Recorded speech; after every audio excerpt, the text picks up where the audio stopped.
Welcome to this post Super Bowl edition of Ronde and Tiki presented by SuperBook. Kansas City Chiefs, once again, Super Bowl champions, the third championship in 4 attempts back to back, which officially makes them a dynasty, right, Ronde? They were already a dynasty. What are we talking about? You got to win you back. go you go to the Super Bowl. Well, it's been a long time. It's been 20 years since we've had back to back. So just the fact that they've played in four of them in the last 5 years makes them a dynasty in my mind. And the Okay, but expectation level, are the Buffalo Bills a dynasty? yes, 100% the Buffalo Bills are a dynasty. Are you kidding me? They've Without a actually, if you'd ask me, they were the second best team of that era. And the fact, because they went to four straight, they didn't play the same team four straight times. So think about No, that. They played Dallas and San Fran in that span, and they like you could make the argument they were better than either one of those teams that they lost to, but they just couldn't win. They even though couldn't they win. never won a championship. Yeah, you got to win. I guess you got to win the big one, Yeah, like look, Kyle Shanahan, kind of Kyle Shanahan's dynasty or for legacy to be dynastic like his dad's. Like he has to win one of these damn things. He's been in three of them, one as a coordinator, and lost big leads every single time. So, like as good of a coach as we say he is, week in and week out, year in and year yeah, out, like eventually you got to freaking win, man. no, So you do. You just got to not get too much pride, hubris, think that you can do it with your arm of a pop gun quarterback. Look, I like Brock Purdy, but his arm is lacking at times. But that is what it is. well, This is really about the winners. Let's talk about the winners. The Kansas City Chiefs are unbelievable because they find ways to win. And I find it interesting that Pat Mahomes won the MVP, shortest odds. So you could say it was obvious, but the shortest odds to win the MVP. He does because he throws for 333 yards and 2 touchdowns, including that big drive at the end. But when you think about it, Ronde, it was one drive that he had. It was 16 yards. It was gifted to him yeah, because of the yeah, muff punt. And Ray McLeod, instead of falling on the football, tries to be a hero after it hits his one of his blocker's legs. But the defense was stellar. They had a 57-yard field goal by their kicker, and it was everything until the end was everything but Pat Mahomes. But the quarterback always gets the credit. Is that fair? it is. It's not fair. But that being said, who else are you going to give the MVP to? There was no standout like statistical performance on defense. There was Yeah, no. We can say Travis Kelsey's 9 catches and 90 yards and no touchdowns is MVP worthy. I mean, not really. Rashee Rice had a great postseason and he broke a record for rookie catches in a postseason, but you're not giving it to him. By default, it went to the quarterback. yeah, And really, so in most Super Bowls, I don't know if people realize this. In most Super Bowls, the MVP voting starts in like the third quarter. And so, like in our Super Bowl, Dexter Jackson won. He had two interceptions, none of them for a touchdown. We had 5 touchdowns in that game. He didn't have any of the touchdowns, but he had 2 early interceptions. And by the time we started racking up interceptions for touchdowns, they had already voted for the MVP. So it was Dexter Jackson. I mean, granted, he did turn the game, and really put us in favor. But for this one, I mean, if you're a voter at the stadium or wherever they vote from, I don't even know where they vote from for the yeah. MVP. It's, If you're it's, at the stadium, it's you had right. to be going through that game because the first quarter and a half was terrible football. It was sloppy. It was mistakes. It was the Ray McLeod deal. I don't know how they even decided on an MVP in this game unless they Yeah, voted on it at the very end based on Patrick Mahomes being Patrick Mahomes and leading that long touchdown drive to win in overtime. But yeah, it's shortest odds because he's been there before and he has it. But I think Vegas made money because everybody was expecting it to be Christian McCaffrey, except for Kyle Shanahan forgot that he had the MVP on his football team for huge swaths of that game, and tried to yeah, make Brock Purdy. yeah. The aforementioned Chris McCaffrey, who had 1 carry in the third quarter after 10 plays. But here's the voting, Rhonda, because we looked this up the other day on our radio show. It's 80% are 16 media members, and then 20% is the fan vote because they plastered on the bottom of the screen, like vote for the MVP. So I mean, it's insignificant the fan vote. It's mostly the media members. But I think they probably, as you mentioned, they waited to the end of the game. Now, this game had every opportunity to be, I think, epic, but the overtime got confusing. And as listening to it, it sounded like everybody on the 49ers thought that scoring a touchdown was going to win them the Super Bowl. How is that possible that Kyle Shanahan hadn't gone through these scenarios, these new overtime rules with his team? Because all of them said it. Whereas the Kansas City Chiefs, they were like, yeah, if we would have won the toss, we would have given it to the 49ers, and then they would have scored, we would have scored, we would have gone for 2. So it's interesting, the strategy. And I want to give Kyle Shanahan credit for being as good of a coach as he is. But it seems like some of the little things might be slipping through the cracks. Well, that's what makes Andy Reid. I mean, you don't want to talk about the 49ers as the losers in this game. Although this might be one of the games where the losing team is remembered just because of how they've lost 2 Super Bowls against the same team. But if there's one thing that separates the Chiefs from everybody, and there's a great article, I think it's on The Athletic, about Andy Reid and his attention to detail and some of the things that make him the coach that he is.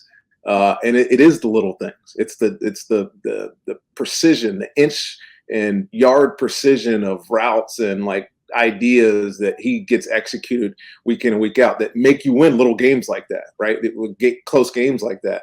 But I give credit to Andy because he's now one of the best coaches that we'll ever see. I mean, he's been to other Super Bowls. He hasn't won, but he's won 3. He's been to 4, 5, right? 5 Super Bowls. And, the guy deserves credit for getting his teams ready to play because like we said last week, this was not his best team. It was his best defensive team. But in terms of, roster stack up, this was not his best team by far. And yet he still finds a way to win another Super Bowl. And his quarterback, who is now approaching iconic level at age 28, already has 3 MVPs and 3 Super Bowls. So, I mean, it is what it is. What I'm interested in Tiki, and we could talk about this a little bit, what was of the bets that were made in this game, what was your favorite and most disappointing? Well, the one that was the most surprising, even though when Jake Moody missed the extra point, it felt inevitable, was overtime. Yeah. We've had 58, including this one, Super Bowls. There's been 1 overtime. So 1 out of 57 went into overtime. And then Moody misses that extra point. I'm like, dude, this is going to overtime.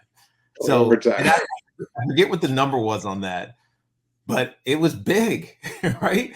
So the fact that it went to overtime, and I know people had to bet it because it was such a tight line. Like if you get a favorite it's under 3, the game could potentially be tied. And so a lot of people went with the overtime bet, and I think Vegas got killed on that one. So that was one of my favorites because you just don't see overtime, and the new rules, which became confusing at the end of the game, all that stuff was one that I know people were paying attention to. In fact, one of my co-hosts, he bet on it, and he won some cash. So on overtime, because we always talk about overtime. Like we always like the Giants and the Jets game because it was such a horrible game that I actually ended up calling. We're like, this game has all the makings of being tied and miserable. And it was tied and miserable when the overtime. So all year we've been talking about overtime. And obviously the Super Bowl goes in the overtime. Oh, my worst is the Deebo Samuel didn't score a touchdown. I had him as my sneaky MVP. I got to go back to that one. I mean, I know he was hurt, or maybe he was hurt. I don't know. But Trent McDuffie put his ass on lockdown. It was like, if you want to find a reason why San Francisco didn't win, just look at the Deebo Samuel's production or lack thereof. 11 targets, Tiki. 11 targets. You know how many catches he had? 3. He had 3 catches on 11 targets and ran the ball 3 times for 8 yards. He was my guy. Favorite one, probably whoever had Jennings catching a touchdown. Because that was probably long ass odds, man. Catching and throwing, by the way. And non-off. I forget what the bet was, but Jennings was the one. If the 49ers would have won, he would have had a good shot at winning the MVP over. Right. And wasn't that like 6,000? What was that one? Yeah. It was up there. It was actually more than 6,000 because Rashee Rice was 6,000. It had to be more than that. Jennings had to be more than that. So this is the inevitable next conversation is how does Pat Mahomes pass Tom Brady, and by extension, how does Andy Reid pass Bill Belichick? Now, I don't think Andy Reid's going to coach long enough to win 7 or 6 championships, even though he's halfway there right now, but he's 62 years old or 63, whatever it is. And he's not doing it back to back to back to back. He's not winning like 5 in a row. Right. So I think the only way, and this same applies for Pat Mahomes. I think the only way for them to make the GOAT conversation for a coach and quarterback interesting is if they three-peat. Think about all the other major sports, and if you three-peat, that puts you on rarefied air. Legendary. It's why you can't. It's why no matter what people want to talk about LeBron James and is going to different places and winning championships, he never did it 3 years in a row, and Michael did it twice, and so Kobe did it. Like it's hard to three-peat.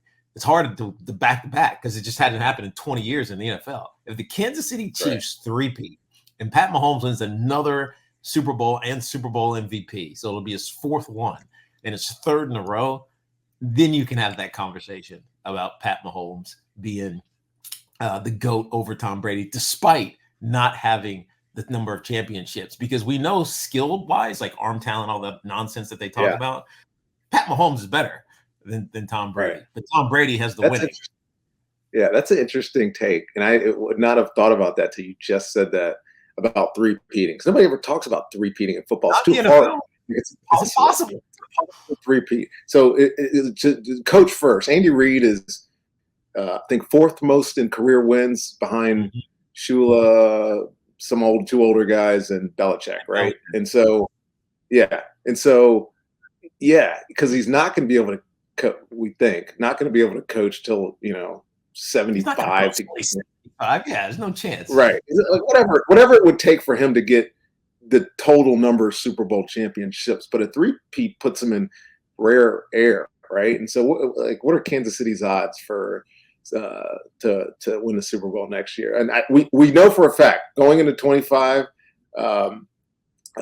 The odds-on favorite to win the Super Bowl already are the San Francisco 49ers. Of course, that depends on a lot going into next season, notably some of their free agents and Dre Greenlaw, who, by the way, we didn't talk about, but was probably a big reason San Francisco's defense wasn't as good as it was the years before. Right. But San Fran is plus 500 going into next year, which I think is the shortest odds. Kansas City plus 700. So if you're into riding Tiki's three-peat bet, get your money down now, because chances are that probably won't stay. That probably won't stay that way. No. But yeah, that's a great point about three-peating and solidifying GOATness, if you will. Yeah, I think it does. And by the way, the Baltimore Ravens are next on the list at plus 800. And my New York Giants, 100 to 1. I'm making that bet. Man, bet 100 Bucks are 80 to 1. We're not much farther by. I mean, it's never too early. It's never too early to start talking about football. I mean, we got to take a hiatus because, not for long, though. Not for long. Come mid-March, we're going to be talking about the draft and everything else. So it's the combine. It's going to happen real quick. Right. Can we bet the combine and draft? Are those bettable numbers? By the way, just on the combine real quick, somebody was talking about the combine and how they've made it like this must-see event, and you do the bench press and the 40. If I could change the one thing about the combine, you know what I would do? Because the bench press it's who gives a shit, right? How many you don't need, it's an irrelevant move. If I could change the combine, I would make these dudes power clean, like from the ground. What can you power clean? Not like what can you bench? Not can you squat? You are way in the weeds on that one. You are way in the weeds. Think about what you remember doing this with Joe Kareem, right? Rest in peace. Think about the complex movement that a power clean is. Like if you're uncoordinated and don't have athleticism, you're not power cleaning a lot of weight. So I see these linemen who are supposed to be whatever. They're awkward, right? Show me a power clean. If I could change one thing about the combine, which we'll talk about, I guess, at some point in 2 months from now, a month from now, that's what I would change. All right, last thing. I'm gonna let Rig scrub that last portion out of this podcast. You don't want the power. Super Bowl. You get on power clean. The power clean. The power clean. It's the best part. All right. We have to talk about it. We have to talk about it. It's been fun. It's been a fun year, Tiki. Ronde and Tiki presented by SuperBook. Yeah, one more thing. It's been good. What is that? One more thing. Usher. Yeah. Yeah. I mean, yeah. You know, I tried to get Usher for my Hall of Fame party, and he quoted me an absurd number. So, I might be biased against him right now. Yeah. Rig put in the chat, and he's right. It was too mellow. The only thing that I loved was Alicia Keys. Right. Hey, if you were at home and you may or may not have been like, scantily dressed with your significant other, Usher was probably a good half of the show. How about Reba? How about Reba throwing in an extra brave for the over on the national anthem? Yes. I wonder actually, that's probably the biggest controversy of the Super Bowl. She threw in an extra, and it went over. That's right. You wonder if she did it because she couldn't hold the note, and so she's like, "Oh, I gotta get it." But the break. All right, we'll see you guys hopefully next year. This has been Ronde and Tiki presented by SuperBook. We've had a blast. Hope you guys enjoyed it as well.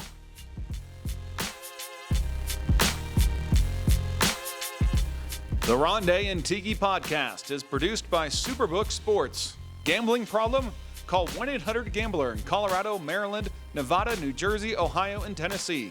In Iowa, call 1-800-BETS-OFF or visit 800betsoff.org. In Arizona, call 1-800-NEXT-STEP or text NEXT STEP to 53342.